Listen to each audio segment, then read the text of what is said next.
இப்போ நல்லா பொரியுது.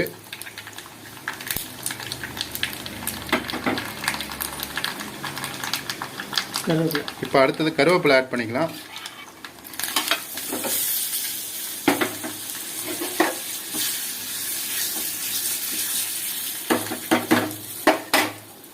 இப்போ கருவேப்பிலை ஆட் பண்ணிட்டோம். இப்போ நம்ம இதை சாம்பாரில் ஊற்றிடலாம்.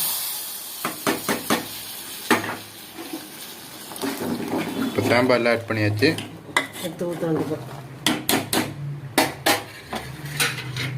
இப்போ நம்மளுக்கு சாம்பார் ரெடி ஆகிடுச்சு. இப்போ நம்ம அடுப்பு ஆஃப் பண்ணிட்டோம். நமக்கு சாம்பார் ரெடி ஆகிடுச்சு, பூசணிக்காய் சாம்பார். இப்போ நம்ம சாம்பார் வந்து ஒரு கிண்ணத்தில் நம்ம ஊற்றிட்டோம்.